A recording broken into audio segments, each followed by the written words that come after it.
ರಾಜ್ಯ ಗ್ರಾಮ ಆಡಳಿತ ಅಧಿಕಾರಿಗಳ ಕೇಂದ್ರ ಸಂಘದ ವತಿಯಿಂದ ರಾಜ್ಯ ಕಾರ್ಯಕಾರಿಣಿ ಸಭೆಯ ನಿರ್ಣಯದಂತೆ ವಿವಿಧ ಬೇಡಿಕೆಗಳ ಈಡೇರಿಸುವಂತೆ ಭಟ್ಕಳ ತಾಲೂಕಾ ಘಟಕದಿಂದ ಆಟೋ ರಿಕ್ಷಾ ಗಣೇಶೋತ್ಸವ ಮೈದಾನದಲ್ಲಿ ಗುರುವಾರದಂದು ಅನಿರ್ದಿಷ್ಟಾವಧಿ ಮುಷ್ಕರ ನಡೆಸಿದರು. ಈ ವೇಳೆ ಭಟ್ಕಳ ಘಟಕದ ಗೌರವಾಧ್ಯಕ್ಷ ಕೆ ಶಂಭು ಮಾತನಾಡಿ, ಸೆಪ್ಟೆಂಬರ್ 22ರಂದು ಚಿತ್ರದುರ್ಗದ ಕರ್ನಾಟಕ ರಾಜ್ಯ ಸರ್ಕಾರಿ ನೌಕರರ ಸಭಾಭವನದಲ್ಲಿ ರಾಜ್ಯ ಕಾರ್ಯಕಾರಿಣಿ ಸಭೆಯಲ್ಲಿ ತೆಗೆದುಕೊಂಡ ನಿರ್ಣಯದಂತೆ ಕರ್ನಾಟಕ ರಾಜ್ಯದಲ್ಲಿ ನಮ್ಮ ಗ್ರಾಮ ಆಡಳಿತ ಅಧಿಕಾರಿಗಳು ಅನುಭವಿಸುತ್ತಿರುವ ಕೆಲಸದ ಒತ್ತಡವನ್ನು ಹೆಚ್ಚು ನೀಡುತ್ತಿದ್ದಾರೆ. ಅದನ್ನು ಕಡಿಮೆಗೊಳಿಸಲು ನಾವು ಇಂದು ರಾಜ್ಯಾದ್ಯಂತ ಶಾಂತಿಯುತ ಮುಷ್ಕರ ನಡೆಸುತ್ತಿದ್ದೇವೆ. ಅದೇ ರೀತಿ ಭಟ್ಕಳದಲ್ಲಿಯೂ ಕೂಡ ಶಾಂತಿಯುತವಾಗಿ ಪ್ರತಿಭಟನೆ ನಡೆಸುತ್ತಿದ್ದೇವೆ ಎಂದರು. ಸರ್, ಇವತ್ತು ಕರ್ನಾಟಕ ರಾಜ್ಯ ಗ್ರಾಮ ಆಡಳಿತಾಧಿಕಾರಿಗಳ ಕೇಂದ್ರ ಸಂಘ ಇದರ ವತಿಯಿಂದ ನಮ್ಮ ರಾಜ್ಯಾಧ್ಯಕ್ಷರು ಏನು 22ನೇ ತಾರೀಕಿಗೆ ನಾವು ರಾಜ್ಯ ಕಾರ್ಯಕಾರಿಣಿ ಸಭೆಯನ್ನು ಏರ್ಪಡಿಸಿದ್ವಿ. ಅದರ ಪ್ರಕಾರವಾಗಿ ಕರ್ನಾಟಕ ರಾಜ್ಯದಲ್ಲಿ ಪ್ರಸ್ತುತ ನಮ್ಮ ಗ್ರಾಮ ಆಡಳಿತಾಧಿಕಾರಿಗಳು ಅನುಭವಿಸ್ತಿರುವಂಥ ಕೆಲಸದ ಒತ್ತಡವನ್ನು ಹೆಚ್ಚು ನೀಡಿ ಇದರನ್ನು ಕಡಿಮೆಗೊಳಿಸೋಕ್ಕೋಸ್ಕರ ನಾವು ಇವತ್ತು ಶಾಂತಿಯುತವಾಗಿ ರಾಜ್ಯಾದ್ಯಂತ ಪ್ರತಿಭಟನೆಯನ್ನು ಮಾಡ್ತಾ ಇದ್ದೇವೆ.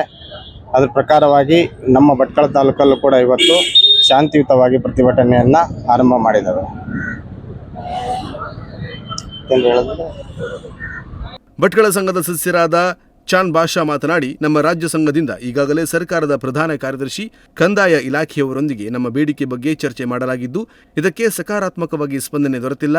ಗ್ರಾಮ ಆಡಳಿತ ಅಧಿಕಾರಿಗಳು ಕಂದಾಯ ಇಲಾಖೆಯಲ್ಲಿ ತಳಮಟ್ಟದ ನೌಕರರಾಗಿ ಕರ್ತವ್ಯ ನಿರ್ವಹಿಸುತ್ತಿದ್ದಾರೆ. ಸಾಕಷ್ಟು ಸಮಸ್ಯೆಗಳಿದ್ದು ಕೆಲವು ನೌಕರರು ಕೆಲಸದ ಒತ್ತಡದಿಂದ ದುಶ್ಚಟಕ್ಕೆ ಬಲಿಯಾಗುತ್ತಿದ್ದಾರೆ. ಕಳೆದ 5-6 ವರ್ಷಗಳಿಂದ ಭಟ್ಕಳ ತಾಲೂಕಿನಲ್ಲಿ 2 ಸಾವನ್ನಪ್ಪಿದ್ದಾರೆ. ಇದೆಲ್ಲದರ ಜೊತೆಗೆ ಗ್ರಾಮ ಲೆಕ್ಕಿಗರಿಗೆ ಮೂಲಭೂತ ಸೌಕರ್ಯಗಳ ಕೊರತೆ ಸಾಕಷ್ಟು ಇದೆ ಎಂದು ಹೇಳಿದರು. ನಮ್ಮ ಗ್ರಾಮ ಆಡಳಿತಾಧಿಕಾರಿಗಳು ತಳಮಟ್ಟದ ಕಂದಾಯ ಇಲಾಖೆಯ ನೌಕರರಾಗಿ ಕರ್ತವ್ಯ ನಿರ್ವಹಿಸ್ತಾ ಇದ್ದಾರೆ. ಇವರಿಗೆ ಸಾಕಷ್ಟು ಸಮಸ್ಯೆಗಳಿದ್ದಾವೆ. ಸಾಕಷ್ಟು ಗ್ರಾಮಾಡಳಿತಾಧಿಕಾರಿಗಳು ಕೆಲಸದ ಒತ್ತಡದಿಂದ ದುಶ್ಚಟಗಳಿಗೆ ಬಲಿಯಾಗ್ತಾ ಇದ್ದಾರೆ. ಉದಾಹರಣೆಗಾಗಿ ಹೇಳುವುದಾದರೆ, ನಮ್ಮ ತಾಲೂಕಿನಲ್ಲಿ 2018ರಿಂದ ಕಳೆದ 5-6 ವರ್ಷಗಳಿಂದ ಸುಮಾರು 2 ಜನ ಡೆತ್ ಆಗಿದ್ದಾರೆ. ಇದೇ ಥರ ರಾಜ್ಯಾದ್ಯಂತ ಸುಮಾರು ಜನ ಡೆತ್ ಆಗಿದ್ದಾರೆ, ದುಶ್ಚಟಗಳಿಗೆ ಬಲಿಯಾಗ್ತಾ ಇದ್ದಾರೆ. ಇದಕ್ಕೆ ಮೂಲ ಕಾರಣ ಅಂದರೆ ಕೆಲಸದ ಒತ್ತಡದಿಂದ ಆ ರೀತಿ ಆಗ್ತಾ ಇದೆ. ಮೂಲತಃ ನಮ್ಮದು ತಾಂತ್ರಿಕವಾದಂಥ ಹುದ್ದೆ ಅಲ್ಲ, ಆದರೆ ಒತ್ತಾಯಪೂರ್ವಕವಾಗಿ ನಮಗೆ ಎಲ್ಲ ತಾಂತ್ರಿಕ ಕೆಲಸಗಳನ್ನು ಮೊಬೈಲ್ ಆ್ಯಪ್ ಮೂಲಕ ಮಾಡುವಂತಹ ಒಂದು ಒತ್ತಡವನ್ನು ನಿರಂತರವಾಗಿ ಹೇರಲಾಗ್ತಾ ಇದೆ.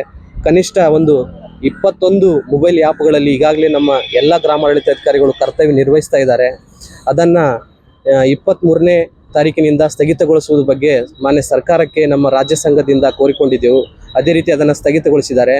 ನಂತರ ಮುಂದಿನ ಹಂತವಾಗಿ 26ಕ್ಕೆ ಇವತ್ತಿನ ದಿನ ತಾಲೂಕು ಮಟ್ಟದಲ್ಲಿ ಮುಷ್ಕರವನ್ನು ಕೈಗೊಳ್ಳೋಕ್ಕೆ ನಿರ್ದೇಶನ ಇತ್ತು. ಅದರ ಪ್ರಕಾರ ನಮ್ಮ ತಾಲೂಕು ಮಟ್ಟದಲ್ಲಿ ಮುಷ್ಕರವನ್ನು ಕೈಗೊಂಡಿದ್ದೇವೆ.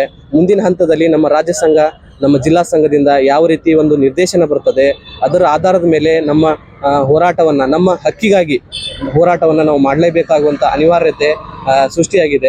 ನಂತರ ಮುಷ್ಕರ ಸ್ಥಳಕ್ಕೆ ತಹಶೀಲ್ದಾರ್ ಭೇಟಿ ನೀಡಿ ಮುಷ್ಕರ ನಿರತರಿಂದ ಮನವಿ ಸ್ವೀಕರಿಸಿದರು. ಬಳಿಕ ಮುಷ್ಕರಕ್ಕೆ ಅನುಮತಿ ಇಲ್ಲದೆ ಇರುವುದರಿಂದ ಮುಷ್ಕರ ಕೈಬಿಡುವಂತೆ ಮುಷ್ಕರ ನಿರತರಿಗೆ ಹೇಳಿದರು. ತಹಶೀಲ್ದಾರ್ ಹೇಳಿದ ಮಾತಿಗೆ ಮನವಿ ನೀಡಿ ಮುಷ್ಕರವನ್ನ ಅಲ್ಲೇ ಕೈಬಿಟ್ಟರು. ಇದಕ್ಕೂ ಪೂರ್ವದಲ್ಲಿ ರಾಜ್ಯ ಮಾಹಿತಿ ಹಕ್ಕು ಭಟ್ಕಳ ಘಟಕದ ಸದಸ್ಯರು ಪ್ರತಿಭಟನೆ ಸ್ಥಳಕ್ಕೆ ಬಂದು ನಮಗೆ ಪ್ರತಿಭಟನೆ ನಡೆಸಲು ಅವಕಾಶ ನೀಡದೆ ಇವರಿಗೆ ಹೇಗೆ ಪ್ರತಿಭಟನೆ ನಡೆಸಲು ಅನುಮತಿ ನೀಡಲು ಅವಕಾಶ ನೀಡಿದ್ದೀರಾ ಎಂದು ಸ್ಥಳದಲ್ಲಿ ಬಂದೋಬಸ್ತ್ ನೀಡಿದ ಪೊಲೀಸ್ ಸಿಬ್ಬಂದಿಗಳಿಗೆ ಪ್ರಶ್ನೆ ಮಾಡಿದ ಸನ್ನಿವೇಶ ನಡೆಯಿತು. ನಮ್ಮ ಅನೇಕ ಬೇಡಿಕೆಗಳಿದ್ದಾವೆ. ಗ್ರಾಮ ಲೆಕ್ಕಿಗರಿಗೆ ಮೂಲಭೂತ ಸೌಕರ್ಯಗಳ ಕೊರತೆ ಸಾಕಷ್ಟು ಇದೆ. ಒಂದು ಗ್ರಾಮ ಲೆಕ್ಕಿಗರಿಗೆ ಕನಿಷ್ಠವಾಗಿ ಅವರು ಕುತ್ಕೊಂಡು ಕೆಲಸ ಮಾಡಲಿಕ್ಕೆ ಒಂದು ಕಟ್ಟಡ ಸಹ ಇಲ್ಲ. ಅಂಥ ಒಂದು ಪರಿಸ್ಥಿತಿಯಲ್ಲಿ ಗ್ರಾಮ ಲೆಕ್ಕಿಗರು, ಗ್ರಾಮಾಡಳಿತಾಧಿಕಾರಿಗಳು ಇವತ್ತು ಕರ್ತವ್ಯ ನಿರ್ವಹಿಸ್ತಾ ಇದ್ದಾರೆ. ಅವರಿಗೆ ಸರಿಯಾದಂಥ ಒಂದು ಸೌಲಭ್ಯ ನಮಗೆ ಇಲ್ಲ ಅಂದರೆ ನಾವು ಸಾರ್ವಜನಿಕರಿಗೆ ಯಾವ ರೀತಿಯಲ್ಲಿ ಸ್ಪಂದಿಸಲಿಕ್ಕಾಗ್ತದೆ? ಸಾರ್ವಜನಿಕರಿಗೆ ತಳಮಟ್ಟದಲ್ಲಿ ಸರ್ಕಾರದ ಯೋಜನೆಗಳನ್ನು ನಾವು ಜಾರಿಗೊಳಿಸಲಿಕ್ಕೆ ಯಾವ ರೀತಿ ನಮ್ಮ ಪ್ರಯತ್ನ ಯಾವ ರೀತಿ ಇರ್ತದೆ? ಅದಕ್ಕೆ ದಯವಿಟ್ಟು ನಮ್ಮ ಮನವಿಯನ್ನು ಸ್ಪಂದಿಸಬೇಕು ಸರ್ಕಾರ. ದಯವಿಟ್ಟು ನಮ್ಮ ಏನು ನ್ಯಾಯಯುತವಾದ ಬೇಡಿಕೆಗಳಿದ್ದಾವೆ ಅದಕ್ಕೆ ಸಕಾರಾತ್ಮಕವಾಗಿ ಸ್ಪಂದಿಸಿ. ನಮ್ಮ ಗ್ರಾಮ ಲೆಕ್ಕಿಗರು ತಳಮಟ್ಟದಲ್ಲಿ ಇದ್ದೇವೆ, ನಮಗೆ ಸಾಕಷ್ಟು ಕಷ್ಟಗಳಿದ್ದಾವೆ.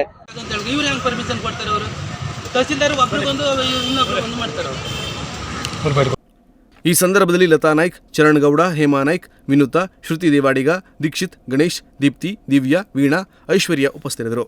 ಉದಯ ನಾಯ್ಕ್, ನುಡಿಸಿರಿ ನ್ಯೂಸ್, ಭಟ್ಕಳ.